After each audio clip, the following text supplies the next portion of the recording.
again. What I feel like the Holy Spirit is highlighting, breathing on, providing wind for, is He is showing me Jesus, the anchor of hope.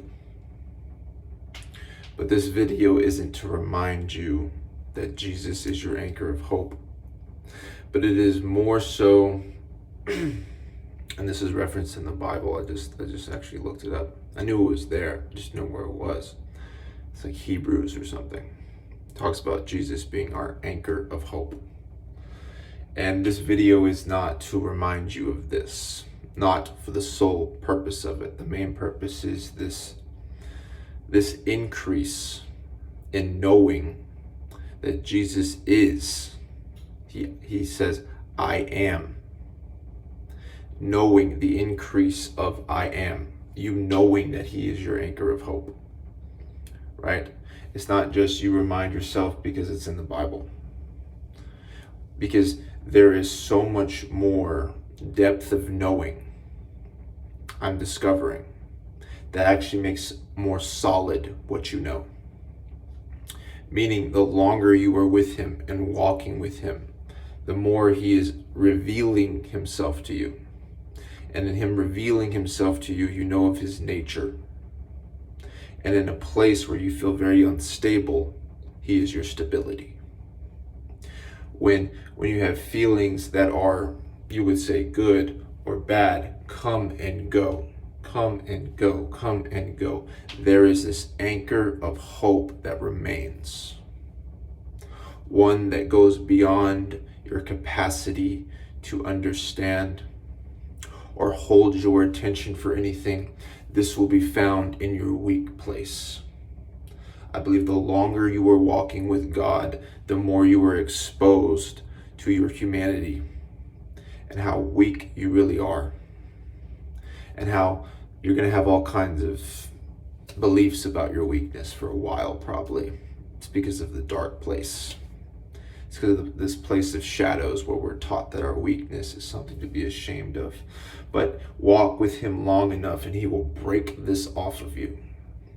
But it will be in that weak place that He reveals Himself to you as the anchor of hope. Stability where you need stability. I need Him to be stable, and He is. The God that's the same yesterday, today, and tomorrow. It seems to be that a person's foundation, you only know the strength of it, the integrity of that structure, whenever it is tested. And it seems to be that God, right, through the power of the Holy Spirit, will bring us through trials and tribulations. Stuff that we must endure through. And in enduring through, we were increasing in the knowledge that Jesus is our hope. That His hope is an anchor for our soul. There's something about just enduring. It's not glamorous. I don't know if it would make a Hollywood movie, and there's not a lot of action. It's literally just remaining. Just going through. Just passing through. And you find that it wasn't your strength that got you through. It wasn't the power within yourself. It wasn't your determination. It wasn't your mindset. No, all of that is put at the altar. This place of weakness. And that place, you are increasing in your knowledge that He is the stable one. That He is the one that has the eyes on the prize. If you are waiting on God, if you are waiting and God has promised you things, He has just promised whatever He has promised you. You are waiting for that. There is a confident expectation. And I looked up hope. What is hope in the Bible? And what stood out to me was a confident expectation. You see, it becomes this place in Him that is so secure because you are not the one holding it or fixing your eyes on it.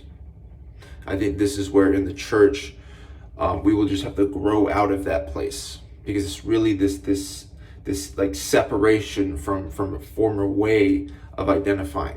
We are not the one holding anything. We are not the one fixing our eyes on anything. We're not the one in our own discipline and our own strength holding or doing anything like that. And this is where it becomes so difficult for the believer, because you are shown that no, you just endure. My grace is sufficient in your weakness. But as you go through trial and tribulation, this knowledge that Jesus is the hope, the anchor of hope, becomes more and more real to you. It's becoming more and more solid for me, because I've gotten through things that I wouldn't have gotten through, nor would I have the consistent motivation to get through if it wasn't by His Spirit. By the power of His Spirit, I am here today, still in the same processes of God. And by my own strength and my own determination, I don't think I would be. And I think it's in this place I'm looking at my life and I'm saying, you have been an anchor of hope.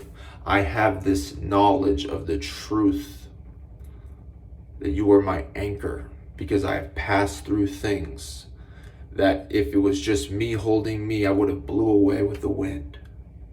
How many times I thought I was going to blow away with the wind, and I didn't blow away with the wind. A new day came and you showed me that you were the same on this day.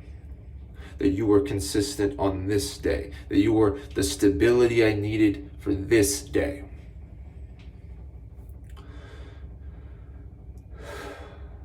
It seems that to know, to increase in knowing, not just, oh, I know that, but to know it deeper and deeper and deeper, where it becomes a reality to you, right? This is the power of God increasing your faith. This is the power of God increasing the knowledge of truth. And in this increase, there's a transformation. And in this increase, there's a transformation, there's a liberation, right? The truth will set you free. So if you know the truth on a surface level place, you're set free on a surface level place. You're just beginning. But the deeper you know of this truth, the deeper you will be liberated, set free, transformed. This is what I believe. I don't even know why I believe it. There just seems to be these things of God that are very plain and simple. And there are things in this world that don't seem to be plain and simple because man has tried to put his spin on it. And when he puts his spin on it, there's so many extra things that come with it. It's him trying to be stable. It's him putting up a front. God doesn't need to do that. You will have what you have when you walk with him. You will receive what he has for you in walking with him, in enduring with him, in suffering with him, in being with him. But this is where the anchor of hope becomes something that stands the test of time. Meaning seasons come and seasons go, but I seem to be stable in a place that feels very unstable, because hope is not a fleeting emotion. Hope is not something that I need to hold on to this emotion and say, no, I'm fine. No, there's an honest place where you can be like, I'm not fine. And then find the next day that hope comes in and you are fine. I think it's actually you have to fall apart to know if his hands have put you back together. You have to go through hopelessness to know that he is your hope. That the assurances that you had in things before have to be exposed, and they have to disappoint you, and they have to let you down for you to know of your need for something more stable in your life. And in that place you will show up and become something that is permeated in you, right? Something that becomes solidified in you, a home set in you, roots that grow deep, where you have storms that come and go, but you're not uprooted. It's because of him. It's because of the great I am. And this is where I say I like the things of God because they're plain and simple. Meaning there's no like the shortcut, something that man could add to it, put his spin on it to try to get there quicker. No, you don't know where you're going, man. You don't know where you're going. But he knows. And those that have walked with him, the longer you have walked with him and been with him honestly, right, giving your life and your perspective over to him and walking honestly with him, the deeper you will grow in him. And that, it can't be fate. You will either have it or you won't. And I think the when you start, like basically like the sooner you begin this thing, the sooner you will grow. It's not quite a timetable like that, but those that never begin walking with him never become stable in him, because those that walk with him come to know of his stability. Like he will reveal his stability. He will reveal who he is when you are walking with him. You will know very little on the outside, but you will know much on the inside. You will know very little on the outside. You will basically be able to speculate, oh, this is what he's about. But I had no idea who he was until he took me onto this narrow road, this narrow path, this unorthodox way, where he said, now it's just you and me. I can reveal myself to you. I can unveil myself to you. And this road has been all kinds of different ways. He's told me it's been hard. It's been hard for you. And just because you've gotten used to the difficulty of your season, because you've been walking a long time, doesn't mean that it's been easy. It just means that you've been growing. But he has looked at me and he has honored me. And he has said, it has been very difficult for you. But then he has showed me the stability. Without needing to do anything, it is just there now. It is just there.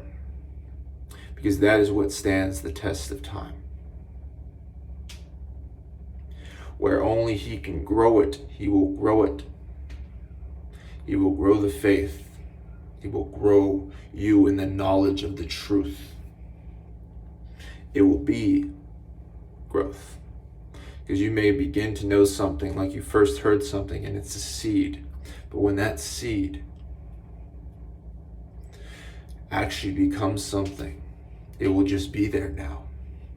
And what man can uproot what God has planted. That's why I like him so much. He's no fuss in that way. I feel like there's like all these different things that men are doing everywhere, right? Men, mankind, whatever. They're doing all these things. And it's very disappointing. It's very top-heavy stuff because it's not rooted in God. It's rooted in the man. And when it's rooted in the man, it may seem like it came up quicker, but it's going to fall down even quicker.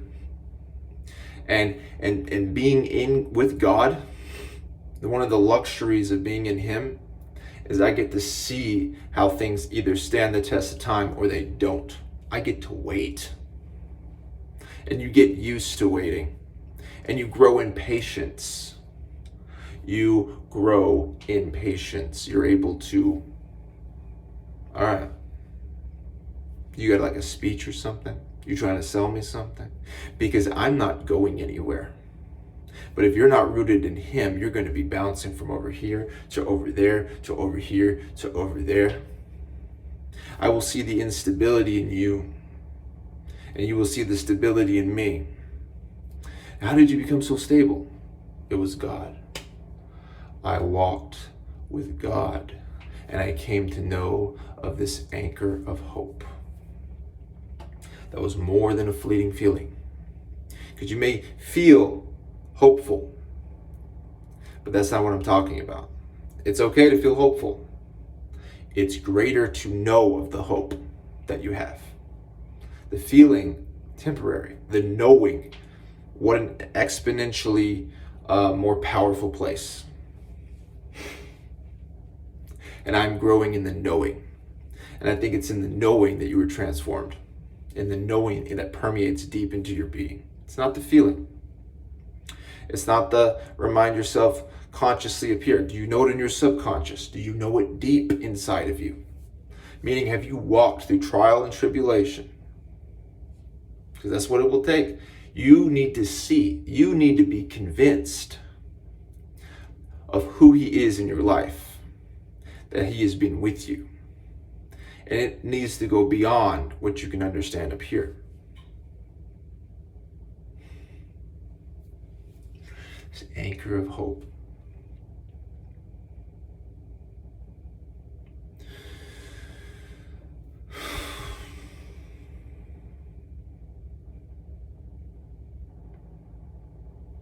It's a powerful thing.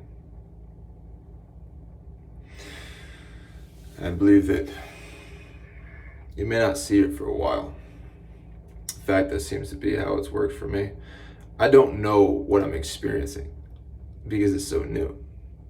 So you're not going to understand. But one day, at the right time, he will show you what he has been building in the dark, where you couldn't see it. He will surprise you and say, this is why we went this way. Look how stable you are now. Not because look how disciplined you are. Although I am a disciplined, diligent person, I rely upon the wind.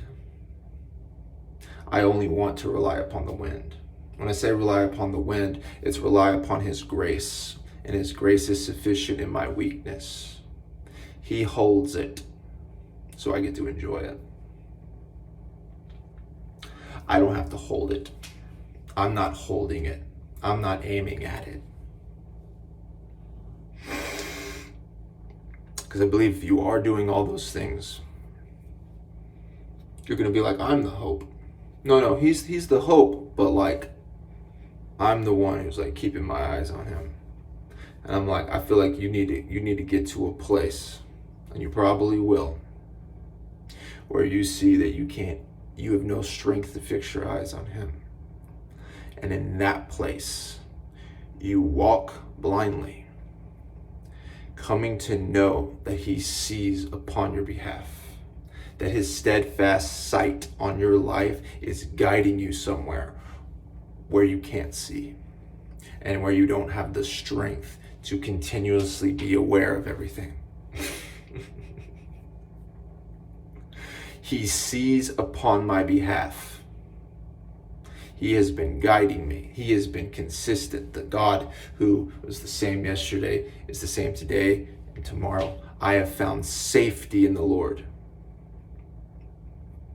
I don't know where I'm going, but he knows. And now I know that he knows. And now I'm growing in the confidence that he knows. You know what I'm saying? I'm growing deeper into the confidence that he knows where we are going. Because we have just gone through all of these things, all of these dark tunnels, and we made it through the other side. And we made it through the other side. You would just have to go through that. You have to go through walking blind. You will be increased in your faith when you were walking blind with him. Meaning you don't know, you don't understand, you don't know where you're going, you don't feel like you're making any progress. You don't know what progress is anymore. You're so upside down about yourself. And yet here you are. And yet here he is. His faithfulness comes in and brings a new morning. He says, I'm right here. I'm right here. And I got my eyes on your life. I'm right here. I got my eyes on you, your well-being. I'm right here. I know where we're going, and I know what I'm doing with you. And now you can't help but grow in the knowledge of who he is in that place. I have hope in him. I don't have hope in myself for the sake of myself, but there seems to be something that is very stable and solid in me today that wasn't there before. What was a seed has truly been producing something. He is. He is. and that He is the I am of God, you will find is all that is required. It's all that's needed. Wait and see.